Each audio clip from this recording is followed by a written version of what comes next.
Most people don't expect their life to change overnight, but sometimes one diagnosis, one surgery, one moment, and everything you thought was your life is gone. So the question becomes, who do you become after that? Now, today I am joined by Jenny White. Jenny spent over 30 years as a registered nurse, working in hospitals, ICU, trauma units, leaving a life that's dedicated to helping others. And then everything changed. After being diagnosed with multiple brain tumors and undergoing major surgery, she had to rebuild her life in a completely new way. And what came out of that? Well, something you would never expect. Today, she is a medical thriller and children's book author and turned her experiences as both a nurse and a patient into a powerful story. And actually, I should say powerful stories because she has a lot to offer and a lot of stories to tell. Now, Jenny, welcome to the show. I'm so excited to have you here. Much, Stacey, for having me. I'm really pleased to be here today. Oh, you're very welcome. Jenny, I just want to start right here. I want to dive right into it because it's amazing. Your story is just totally outstanding. Because for a lot of people, there's a moment where everything shifts. Now, what was that moment like for you when you were diagnosed and you went into surgery? Well, it was a bit shocking, to be honest with you. Sometimes the nurse knows way too much about what's going to happen, and at the same time, not really know all the answers that she wants. So for me, it was when I was first diagnosed, I was really quite shocked. I really did not expect it at all. I hadn't been feeling well for just a short while. And Yeah. actually, one day I thought I was going to have a stroke, and I called 911. They got me to the hospital, and that was when they said, well, the good news is you didn't have a stroke. The bad news is you have a brain tumor. So I remember sitting there thinking, did he just say brain tumor? And then the nurse in me kind of clicked in and, okay, where is it? What's it doing? What do I need to do? Who do I need to see? And that started a process. So that was in November of 2023. And then in January of 2024, I had my surgery. And um, I had to make some choices. I mean, when you're told something like that and you know that you could potentially die, you do things like you write your will, you talk to your family about your wishes, and you start trying to block things into perspective. But I think the worst part for me was actually waiting from the time of the diagnosis to the actual surgery. Once the day of surgery came, which was actually in a different city, I had to travel to a different city to access a specialist who had expertise dealing with my kind of tumor. And I remember we went out for dinner. It was kind of like I remember thinking as I walked into the restaurant, well, this could be my last dinner. What would I like to Yeah. eat? And I remember sort of, talking with family, and we were trying to laugh and kind of make the time just go. And then, of course, that night was a bit of a disaster in that I really didn't sleep. I kept thinking a lot about what could happen, what could not happen, that I might die, that I might not die. And as I said, I knew too much. I Right. knew exactly what they were going to do to me. I knew exactly what the process was. And it's pretty intimidating for the best of us. Yeah. The day of surgery, I remember walking from the parking garage at the hospital Hmm. to the actual hospital thinking, well, I really should look around and look at the snow falling and take in that cold air because it might be my last look around before surgery. And then I was ready. I wanted it done. It needed to be done. I knew it was kind of make or break time. And that's kind of what happened. I have no idea what my poor husband went through because I was just a little too self absorbed at that time. And the staff were wonderful. They knew I was a nurse, which was kind of like family taking you in, which Yeah. is kind of nice. And they made me laugh. And the last thing that I remember before I passed out with the anesthesia was them making me laugh. And I thought, oh, thank you so much. Now, when I woke up, it was actually 4 days later. I was in a coma. I didn't know it at the time, obviously, but found out afterwards. Apparently scared my neurosurgeon half to death. He kept vigil at the bedside basically for a while.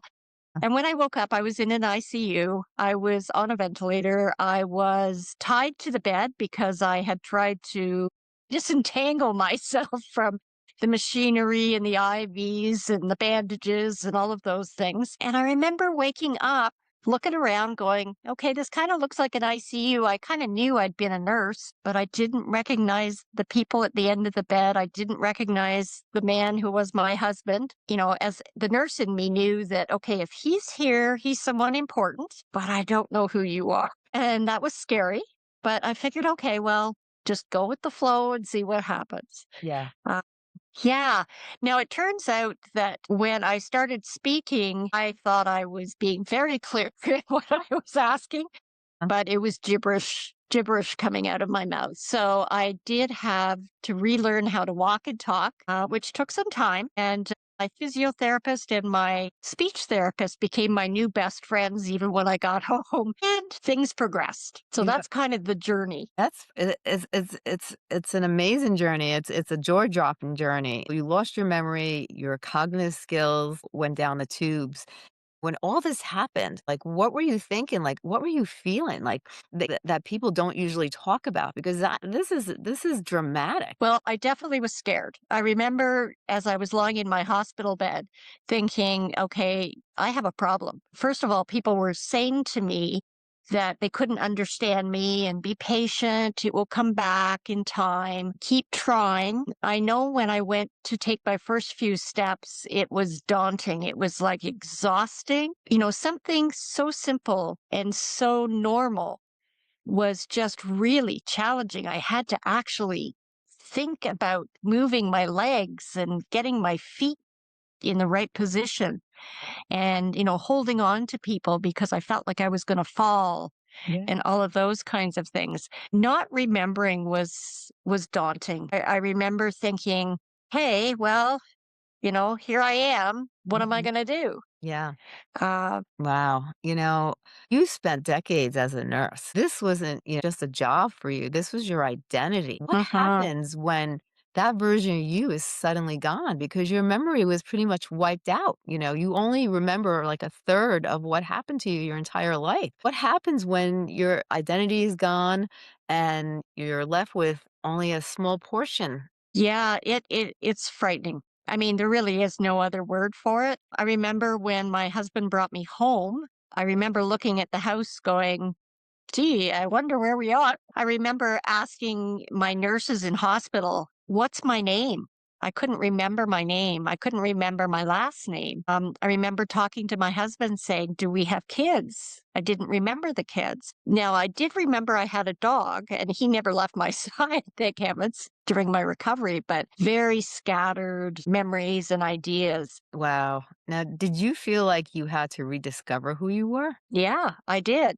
As I was recovering at home. I was exploring basically a brand new environment and I was looking around at things that I had done in my past. And I was always a big quilter and I loved doing needlepoint and that kind of thing. And I remember looking at my stuff thinking, I have no interest in this. I have no memory of how to use it. What am I going to do now?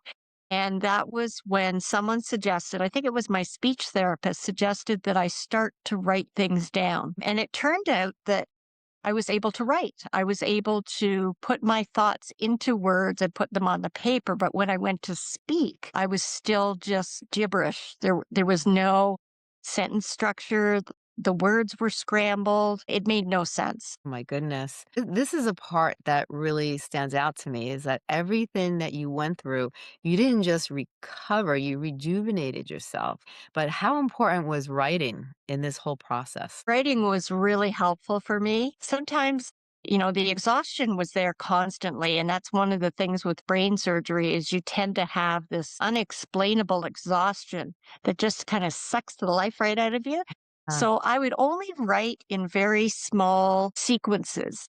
Sometimes, I could get a paragraph. Sometimes I could get a sentence. mhm. Sometimes I could get a page. But what it did is it helped rewire my brain and it helped me trigger memories. And so after I started writing, I noticed I was having more and more dreams. And so the next morning, when I remembered them, I'd speak about them and I'd tell my husband about them and say, does this make sense? Is this something from my past that I'm remembering? Or am I making this up with a new imagination? So there was a bit of a journey there, but it Mhm. did help considerably. But from what I understand, this wasn't something that you were doing before. This was something totally new that actually helped you reinvent yourself and actually remember things that you didn't remember before. Yeah, that's absolutely true. I was never looking at being a fiction writer. I used to write a lot of academic papers for Yeah, my profession, yeah, but writing academic papers versus writing fiction is a completely different kettle of fish. Now, I didn't wake up one day and decide, I'm going to be a best-selling author. I woke up with the intent of I've got to do something to try and figure out what I'm going to do. And I started taking some online courses, again, that were self-paced so that when I had my bad days, I could just collapse. And when I had good days, I could spend some time and chunk down learning how to write. yeah. And that's basically what I did. Wow. Now you've written medical thrillers and children's books. How did your experience as both a nurse and a patient shape your storytelling? Well, it's funny, with the novels, as I was writing, the memories started coming back. I was like, "Oh yeah, I remember that. I used to really enjoy that." And probably my most favorite type of nursing was the fast-paced environment of like an ICU trauma unit because you really had to be good at what you did. You had to be a lifelong learner. You Mhm. had to want to always do your best, Yeah. but it was tough. It was a tough job because it was 12-hour shifts and, you were always short staffed. So, you were always pushing the limits of your capacities. And the thing that I liked about it was the challenge. Mhm. And so what I did was I took my characters and I created them around people that I remembered. And I created myself around who I thought I probably was back nursing in the ICU. And so my protagonist in my stories, which is Abby, she is basically me reinvented. And so she lives through a brain tumor surgery. Now she doesn't have a good outcome. I Yeah. had a good outcome, thank heavens. But it was one of those things that you do as an author. What if this happened? Or what about that? And what would have happened if? Yes. As you start asking those questions to yourself, and that's where the story came from. Right. Now, what do people not realize about what really happens inside hospitals? Oh, so much, so much. Um, one of the things that we assume when we're a patient of somebody and we're going into surgery is that your surgeon and their team are like on top of their game that day. Yeah. They didn't have a fight with their spouse. They don't have financial problems that are freaking them out. They didn't just have a car accident on their drive into work. So when we put our hands in other people's put our lives into other people's hands, they are assumed to be perfect. Right. We assume that everything is going to be fine. There's not going to be a problem. We'll get this done and we'll move on. Right. Well, that doesn't always happen. And the example of me having a coma would be a good example of that. It wasn't expected, and yet it happened. We were able to move on from that, and I've been able to obviously regain my sense of speech and my thoughts, and I'm active again. But potentially any of those things could have gone a very wrong way. So that's one thing. Another thing that happens a lot in hospitals is infections. Despite best efforts at cleaning and hand sanitizing and sterilization and all of those things, the reality is that superbugs live in those buildings Yes. and you can become a victim of a superbug at any time. And Right. that's just reality. Yes. Some of the other things is things like equipment failing. For example, say you're having a scan and you're in the scanner and things are going along, and all of a sudden something happens and the scan fails or it misrepresents something. Now, that's pretty uncommon, but Right. it can happen. And then, of course, there's the ever present fact that we're all humans and we all have bad days. We all have good days, hidden agendas. Some of us, we have, thoughts that are not conducive to good care, those kinds of things. And then there's simple things like fatigue and working too much. And, all of those things kind of combine to create challenges, I would Yeah. say. let's talk about something deeper. So, how do you mentally rebuild your life after everything changes? Because a lot of people listening may not have gone through brain surgery, but they've gone through something that has changed them. Yeah. Well, I think you have to have, first of all, a positive attitude and perhaps a strong faith, whatever your faith may be. For me, I came to realize that really I was a spiritual being having a human experience. Mhm. So the things that were happening in my body were like an automobile. Things break down, things get fixed, and it keeps going. But keeping your spirit alive and choosing to live a life that you want has to be forefront for you. You have to have the will to keep going during difficult times. You have to be willing to try new things, get beyond your comfort zone and Yeah. like just dive in and try something. The worst that can happen is you fail. And so you try, that's just feedback. You try again, do something Yeah. different. Wow. You went through all this and you were able to rebuild your identity, which is extremely hard. But for a lot of people, it's really hard to talk about these things. You're here today sharing your story, but I don't know if the listeners really realize how difficult it is to share a traumatic event in your life that occurred. And a lot of emotions, tend to pop up on the surface as you're sharing your story. And now you become an author and you've written books. Like, what motivated you to want to write these thrillers and to write your other books? As I was lying in bed looking at the ceiling, trying to figure out what I was going to do, I thought, okay, what do I have already that I can work with? Yeah. And one thing that I knew I had was 30 years of experience as a nurse in a variety of settings, which really is a minefield for lots of storylines. Yeah. And as I was recovering as well, I was watching a lot of TV and movies.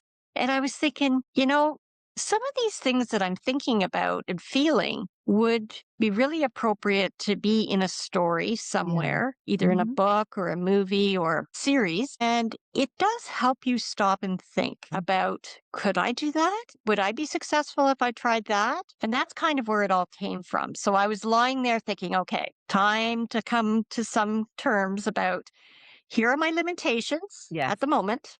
Here's what I could do to try and mitigate them. Yeah. Here's where I can grow. And here's what I want to dream about. And so I started dreaming about what would be a life that I would love. If I could do anything, I mean, I've got a clean slate here. Yeah. What could I do? And what would I want? And Right. that's kind of where my goal of becoming, the female version of Robin Cook sort of Mhm. was planted in my head. Yeah. And I thought, I've got the ability to do this. I just have to work at it, learn, Yeah. and try. Exactly. Exactly.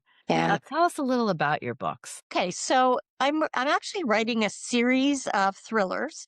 They are medical thrillers, obviously, because they're going to be taking place in medical environments. And my protagonist will go throughout the series of books, and her name is Abby Roberts, and she is a RN that returns to the workforce after she experiences brain tumor surgery with some complications. Mhm. Builds her character is she has a lot of self doubt at Yeah. the beginning where she goes back and, she's a bit traumatized by the ICU environment that she used to work in all the time. Yeah.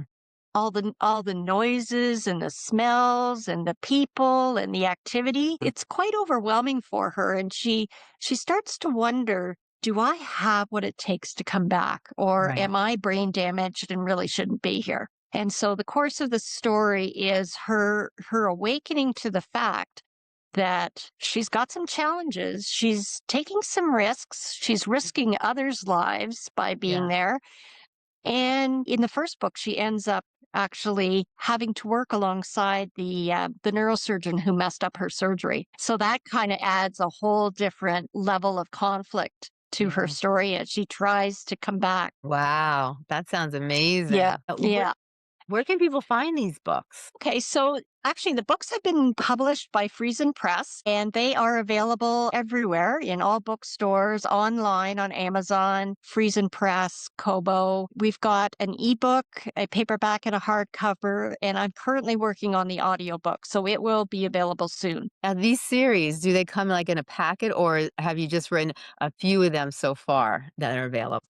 I've written 2 so far. They're not together as a package yet. Okay, The first one just got published. The second one excellent. will be out at the end of the year, Oh, and nice. that's called Terror at the Manor. So the first one's The Triggering Scent. The second one is Terror at the Manor, and that takes place in a long-term care home or nursing home. And Abby becomes the director of care, director of nursing for them. It highlights some of the challenges that happen in nursing homes that people need to be aware of. And the third book, which is in progress, I'm writing it now, is going to deal with the unregulated body donation and body parts system that Okay. is very prevalent. Wow, that is amazing. I love the Yeah. fact that you took these stories and you're slowly creating a series of books and they're kind of related, in your own past that you can recollect. And I I find it so fascinating. I think what you're doing is amazing. If someone was listening right now and you feel like that their life didn't turn out the way they expected, like what would you tell them? Well, my message is this, is that you can be anything you want to be. And there are no rules that say that you can't reinvent yourself. I basically had a clean slate because I couldn't remember. It was a grand opportunity to just try something completely different. For people who, do have memories, do have a past, do have something that they want to change, just remember that you're in control of yourself. Even though we've been brought up in society with specific ideas of what we should and shouldn't do, that doesn't mean you have to follow the rules necessarily. I mean, as long Exactly. as you're a good person and you're kind and you're thoughtful and you give back, I don't think there's anything that you can't do if Right. you put your mind to it. I agree with you. I agree with you. And what's one step that they can take to start over for people? I think where I started was dreaming. So, when we're kids, we tend to dream a lot. And Yeah. then as we get a little bit older, society tells us, or our parents tell us, or our grandparents tell us, oh, Uh-huh. you can't do that. You should do this, this, or this, or Yeah. you should follow this path, go to school, get an education, have a career, buy a house, have kids in that order.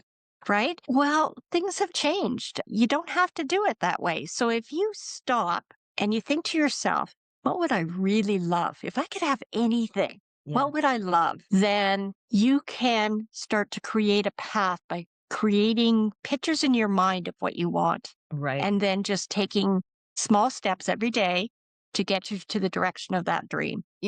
If you think about it, people are always reinventing themselves. You go through life, and then there's a point in life where, you may feel like, this journey seems like it's coming to an end. I need to do Yeah. something different with myself. And, and in a different way, you kind of got that opportunity, not looking at it in a negative way, but you looked at it in a positive way and you reinvented a beautiful new version of yourself. Yeah, thank you. It's funny. I remember, praying and talking with my God and saying, "Excuse me, but look, what was this all about?"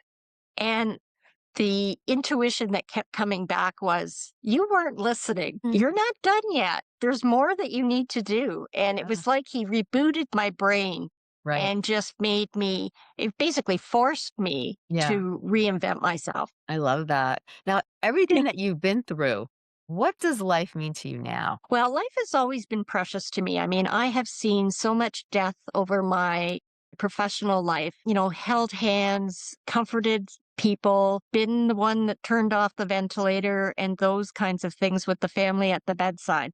So Mhm. life to me has always been very precious. I think we're here for a purpose. I I think do. it takes some time sometimes to figure out what that purpose might be, but I think we need to be grateful. I think we need to be thankful and proactive in what we do. And I think as long as you have faith and a vision and some strength, that you can really do anything. Agree with you completely. I really do. I always said it to people. I say it all the time.